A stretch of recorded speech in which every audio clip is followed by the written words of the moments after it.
И сега е повторно време за гости. Во нашето студио пристигна една дама која што ќе открие многу повеќе за животот со аутизам. Искра, потполно сум сигурна дека ќе имате одличен разговор кој ќе привлече многу големо внимание кај нашите гледачи.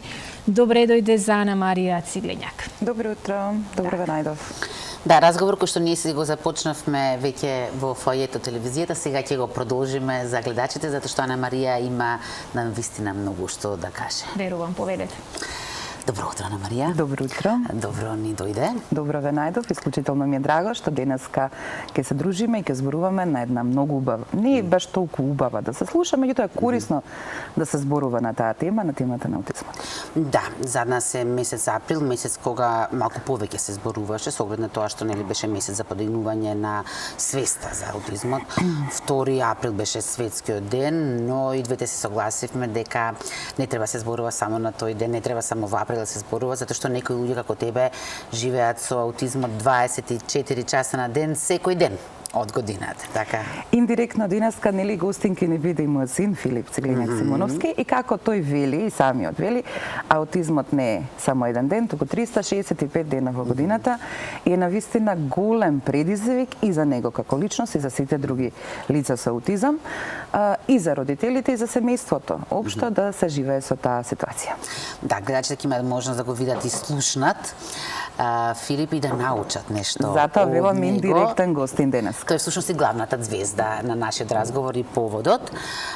Инаку темата е насловивме отворено за аутизмот и затоа би тргнала од таму колку ти е лесно, односно тешко да зборуваш отворено за аутизмот. Сметам дека е исклучително важно отворено да се зборува за аутизмот, затоа што само ако реално ги и гласно ги кажуваме нашите потреби, нашите предизвици, тогаш и општеството ќе може да биде посвесно за фактите со кои што ние се соочуваме секојдневно и ќе можеме да очекуваме да се на едно поголемо ниво, да се подобри нивото на инклузија и на емпатија и на разбирање од страна на тие што очекуваме да го добиеме тоа. Добро, за разлика од тебе, некои на некој начин го кријат. Не сакаат едноставно или не им е лесно да говорат. Имаш ли ти бариера и како и кога ја преброди таа бариера, па да можеш вака отворено да зборуваш на утринска кај нас? Така. Една од најтешките ситуации со која што може да се соочи еден родител, ова многу пати сум го кажала и повторно ќе го потенцирам, и еден апел и до стручните лица ќе дадам, е еден од најтешките ситуации со која што родителот се случува во самите почетоци е токму тоа, да си признае дека нешто не е во ред со неговото најмило. Нема ништо помило од децата, затоа велам јас денеска. Филип е истовремено и мојот најголем отров и мојот најголем лек. Конкретно ние, конкретно и јас како мајка, се извинувам, конкретно јас како мајка бев таа што примети дека нешто не е во ред, што виде дека има некои отстапување од очекуваниот развој и како родител апелирав кај медицинските лица дека нешто не е во ред. Значи јас бев таа што ја поттикна целата ситуација релативно рано. Филип имаше година и 6 месеци кога за прв пат го седнавме пред стручен кадар, за да неофицијално нели се утврди состојбата, односно се увиди дали навистина моите сомнежи се основани и дали тој одстапува од развојот како што мама мисли. И се испостави дека е тоа така, иако дијагнозата добивме аутизам подоцнежно на негова 3-годишна возраст. За разлика од тебе, има многу родители, старатели кои што, иако симптомите постојат, не сакаат да ги видат. Што од твоето лично искуство ти би им порачала ни?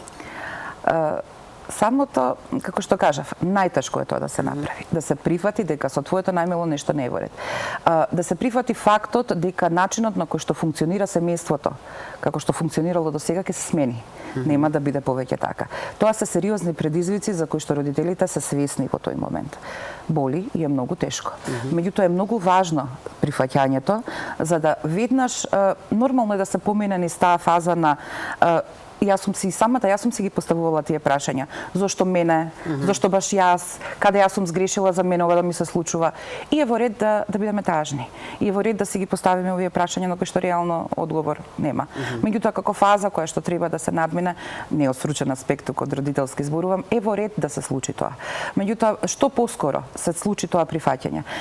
Треба сите родители да имаат во предвид дека поскорото прифаќање значи рана интервенција. А раната интервенција кај овие деца значи и поголем успех во иднина за да се постигне едно повисоко ниво на функционалност, како што на пример фала му на Бога го има денеска Филип. Вие се оградивте, рековте, од лично искуство никако стручно лице, но напротив, вие сте и стручно лице, со оглед на тоа што вие решивте ова, може да кажам, борба со аутизмот или живот со аутизм, да ја изводите, изорате преку едукација. Така почнав, Како, каде се едуциравте? Имав неверојатна среќа да бидам поддржана од невладин сектор, од граѓански организации кои што првенствено ми овозможија обука. Тоа беше нешто што најубавото нешто што можеше да ми се случи во таа рана фаза, за да јас како родител, не стручно лице, нели зборуваме, можам да добијам некоја представа, прво, што е аутизмот, кои се предизвиците со кои што реално се соочувам и како во домашни услови да продолжам да работам со него. Што значи денес си и едукатор, односно како велиш и примател и давател на услугите, така. Ми остана врежано тоа. Вака сега, знам дека е општо, широко да зборуваме, но сега како и едукатор те прашувам, и како човек со лично искуство, кои се најчестите грешки кои што родителите ги прават? Како човек со лично искуство ке зборувам, и ги потикнувам родителите да тие што го имаат таа практика да ја напуштат, да продолжат да работат дома. Значи ги потикнувам родителите да продолжат да работат дома. За жал, има родители кои што го задоволуваат ги задоволува оној факт дека ги однеле своите деца на стручен третман. Стручниот третман трае 45 минути. Потоа што? Потоа мора да се продолжи да се работи дома. Ние сме работеле, например, дома со многу силен интензитет. Врската помеѓу стручниот кадар, дефектологот, логопедот, психологот и родителот е круцијална и исклучително важна за да се постигне што поголем напредок. Затоа што со 45 минути 3 пати во неделата не правиме ништо, ако дома не продолжиме ние како родители да работиме. Нели во соработка и со насоки кои што не ги дава специјалниот едукатор и рехабилитатор. Кои се нивните најголеми потешкоти, проблеми, предизвици? Чии? На родителите. Кои што имаат дете со аутизам. Секојдневниот живот е навистина голем предизвик од било која гледна точка. Многу пати сум кажала и повторно ќе потенцирам дека аутизмот не е состојба што го погодува поединецот. Аутизмот е состојба што го погодува целото семејство. Не може да аутизмот да го исклучиме како единка, а без тоа да влијае на било каков начин врз остатокот на семејството. Прво, несомнено се појавува ситуација да се намали самата функционалност на семејството. Значи, семејството не функционира како што функционирало претходно. Се менува дневната рутина, се прилагодуваат активностите кон лицето, кон детето со аутизам. Често се случува да едниот родител остане дома и да треба да се грижи за детето, иако сметам дека треба, нели, многу треба уште да се работи во таа насока, меѓутоа сметам дека може да се изнајде некои начини за да биде и родителот работно продуктивен, не само работно продуктивен, туку да се грижи за себе, за своето психичко здравје, затоа што на еден родител на дете со попречено сврст разлика дали е аутизам или не, многу е важно да биде смирен, за да може да се носи со тие секојдневни предизвици, затоа што навистина се огромни и тешки, затоа што тоа е борба, како што велам, која што не е на еден фронт. Еден ќе се затвори, два нови се отвараат. Не можеш цело време да бидеш фокусиран на едно нешто. Туку секогаш се случува нешто ново, некој нов предизвик, некоја нова ситуација која што треба да се совлада. За да се родителот треба да се грижи за себе и да колку се може, нели, согласно сегашните состојби, со поддршка од општеството, од невладиниот сектор, со поддршка од блиското семејство, да изнајде начини да се погрижи за себе. Јас предлагам сега да преминеме веќе на главната звезда. Така. Ајде малку да не запознаеш со Филип. Кој е Филип? Филип Како би го пишал? Како што кажав, мојот најголем утров и мојот најголем лек истовремено. Филип е едно мудро детенце, сега високо функционално, во аутистичниот спектар, има 12 години. Дете со кое што почнавме многу тешко, во тотално отсуство на говор до 3-та година, потоа се појавуваа некои знаци на комуникација, во 4-та веќе почна да комуницира. Дете кое што беше доволно да една капка го капне на облеката и да настане тотален хаос. Секое менување на неговата рутина да резултира со плач, неможност за контрола и се уште емотивната контрола ни е на некое пониско ниво. Меѓутоа, Филип има исклучително богат вокабулар, меѓутоа не секогаш успева да раскаже приказно. Например, тоа е сите се тие некои мали сегменти што го прават прекрасен и уникатен таков каков што е. Филип е дете кое што е исклучително добар во намерата да покаже дека децата со попреченост не се само попреченост, туку се деца со можности, деца со таленти, како што е неговиот талент за сликање. Тој слика со акрилни бои. Да. Јас предлагам во овој момент, ако може да го видиме и да го слушнеме Филип, односно да слушнеме неговата моќна порака. Јас би порачал на аутистите да веруваат во сами себе си, да го слушаат срцето и да се ги следат со ништата.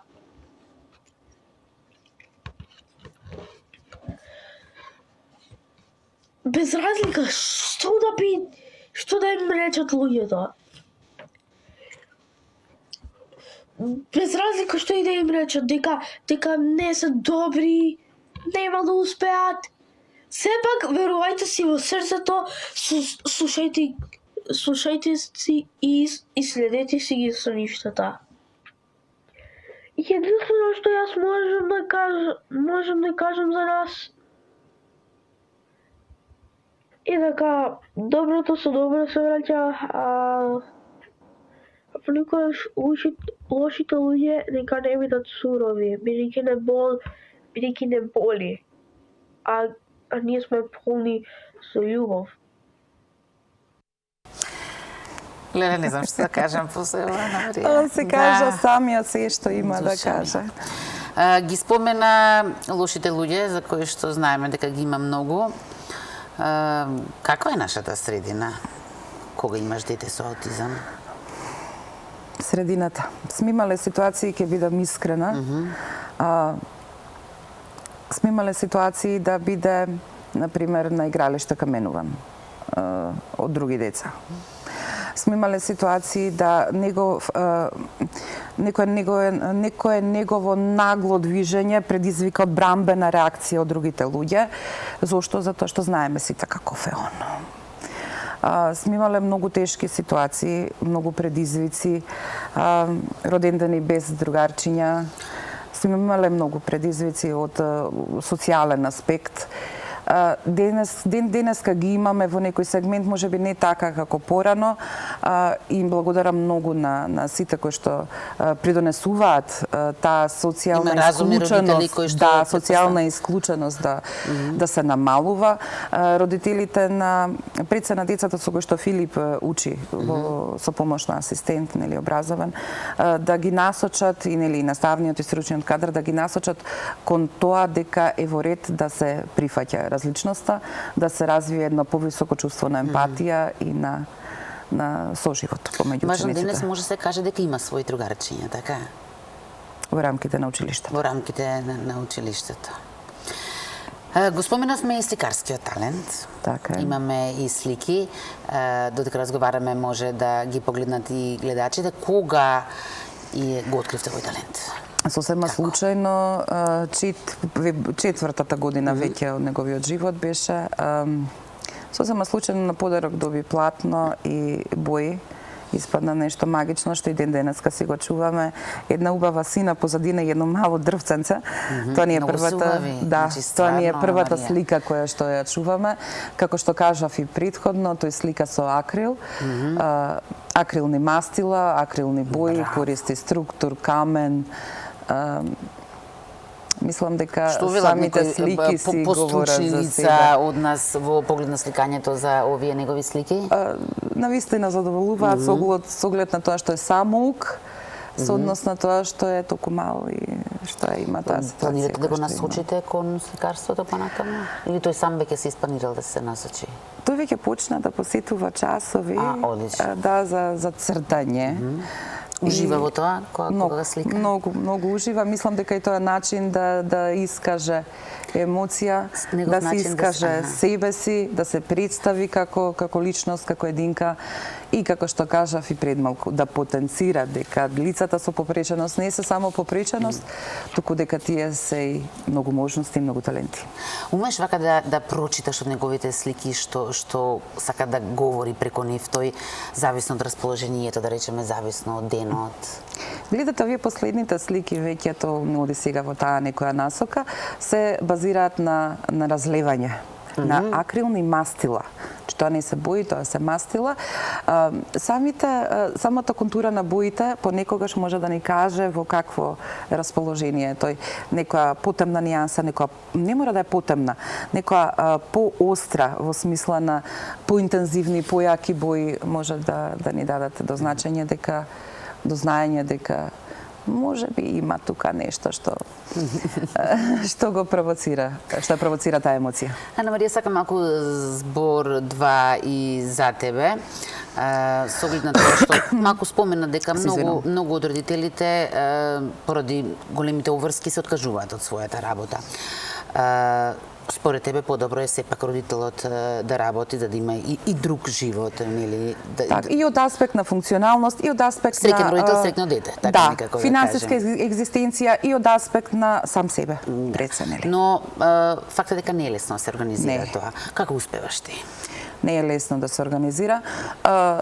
Беше поинаку кога Филип не одеше на училиште, тогаш и јас бев дома. Се откажав од моето работно место, се преселив на едно многу високо место каде што имавме природа, си имавме сами себе си, јас и тој, и деновите ни поминува во интензивна работа. Јас велам, се што се случува во денот е некој вид на терапија. Потоа, од кога започна да оди на училиште, од кога доби поддршката од образовниот асистент, започнав јас да бидам, добив можност јас да бидам работно да бидам работно продуктивна, со поддршка на помагатели, со поддршка на образовен асистент. Имав шанси да се остварам и сама себе како возрасно лице кое што придонесува на друг начин. Ја слушнавме пораката од Филип, да завршиме со твоја порака. Односно две пораки би сакала. Една е прво до оние кои што несоодветно реагираат на овие посебни деца, ете така да кажем, не само поинакви, туку посебни. Порака. Ајде, ако може да ми дозволите, ако времето дозволува, јас би се вратила чекор наназад во однос на функционалноста. Порака и до сите нас како чинители.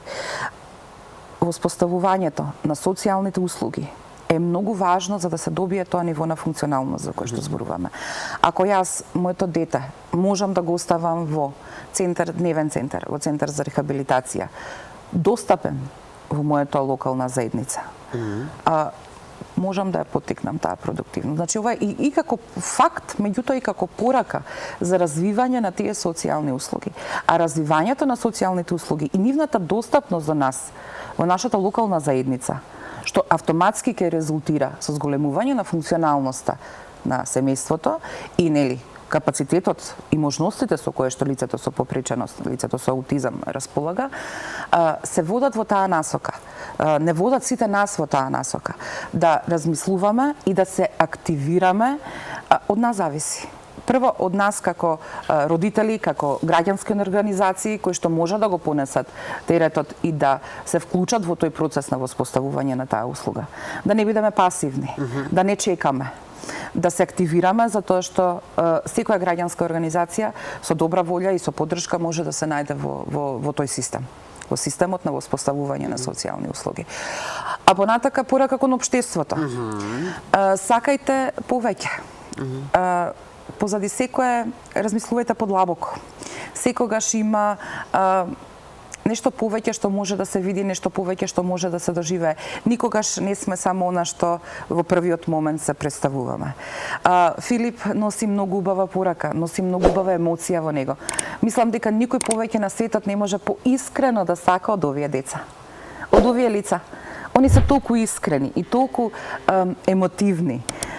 Треба само да им се даде шанса, да се погледне позади таа надворешност и навистина да им се даде шанса. Ајна Марија, ти благодарам што имав таа чест и среќа да те запознам. Благодарам и јас на можноста. Благодарам што постоиш. Фала, искра. И многу да ми го изгушкаш, Филип. Сигурно ќе го направам тоа. Ви благодарам.